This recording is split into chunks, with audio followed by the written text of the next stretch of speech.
Hello guys, তো এত তাড়াতাড়ি এত সুন্দর একটা জিনিস তোমাদের সাথে শেয়ার করতে পারবো সত্যি আমি জীবনে কল্পনা করতে পারিনি। তোমরা অলরেডি আগের ব্লগটা দেখে বুঝে গেছো যে বাজারহাট চলছে, মায়ের পুজো আছে, সব কিছু বুঝে গেছো। বাট কি এখনও অনেকের মনে অনেক পেশেন আছে কি? হ্যাঁ, আমার লাইফে যেই শেষ ইচ্ছে ছিল, শেষ ইচ্ছে এই কারণেই বলছি, আমার লাইফে দুটো ইচ্ছে ছিল।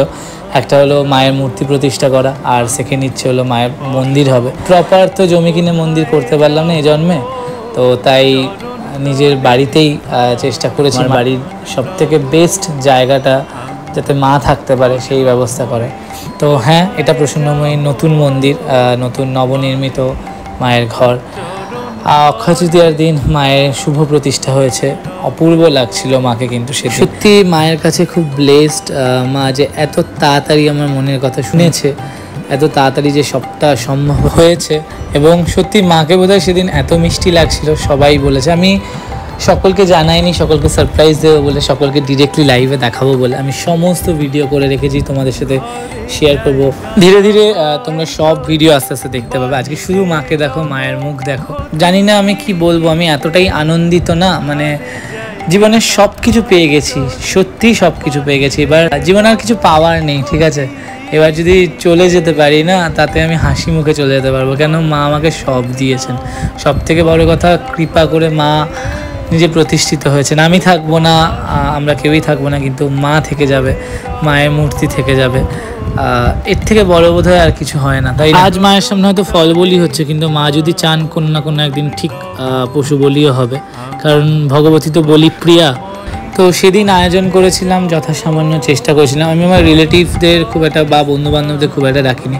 আমি চেষ্টা করেছিলাম সেদিন নারায়ণ সেবা করানোর, কিছু দরিদ্র নারায়ণ সেবা করাবো, মানে সমস্ত বর্ণের মানুষ খাওয়ানোর ইচ্ছে ছিল, যারা সত্যিকারের, যারা আমাদের প্রতিনিয়ত হেল্প করে। ধরো আমাদের পাড়ার কিছু রিক্সা কাকু বা কিছু যা কাজের দিদিরা, যারা রেগুলার এখান দিয়ে মাছ বিক্রি করে, বা এরকম যারা বৃহন্নলা, আমার এরকম সবাইকে সেবা দেওয়ার ইচ্ছে ছিল।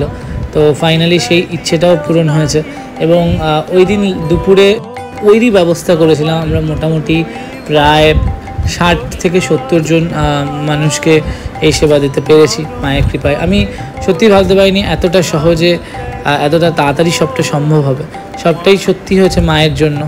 এবং এই মানুষটিকে যে দেখছো, এই মানুষটিকে না আসলে খুব মিস করি। শুধু এই মানুষটি না, সব কিছু বলতে বলতে তোমাদের সাথে শেয়ার করি। থ্যাংক ইউ বলার আছে বেশ কিছু মানুষকে, যারা প্রত্যেক মুহূর্তে আমার পাশে ছিল। সবাই জানতো না, খুব লিমিটেড মানুষ জানতো। ও আচ্ছা, তার আগে বলি, এই যে যারা চলে যাচ্ছেন, যাদেরকে সেবার জন্য ডেকেছিলাম, তাদেরকে সামান্য কিছু অস্ত্র বা সামান্য কিছু দানের জন্য প্ল্যান করেছিলাম, যে সেবার পর তাদেরকে সামান্য কিছু তাদের হাতে তুলে দেবো। সেটা করতে পেরেছি। এই যে মানুষটিকে দেখছে চলে যাচ্ছে, সঞ্চিতা আন্টি, রাখি আন্টি, এরাও বেশ অনেক দূর থেকে এসছে শুধু আমারই কথায়, আমারই ডাকে। এবং পুজোর শেষে দেখো হোম হচ্ছে।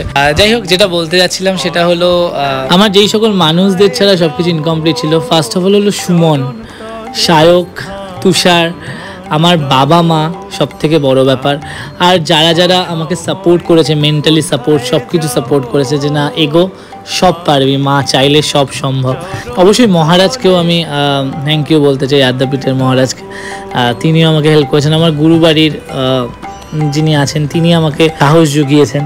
তো প্রত্যেককে অনেক অনেক ধন্যবাদ। আর ভগবতীর কাছে এটাই বলবো যে সত্যি তিনি যদি তার চরণে আমায় ঠাই দেয়, আমার আর কিচ্ছু চাই না, ঠিক আছে? সব পেয়ে গেছি লাইফে। তো আজকের মতো ব্লগটা এইটুকুই। নেক্সট ব্লগে আরও শেয়ার করবো, আরও কিছু দেখতে পাবে তোমরা।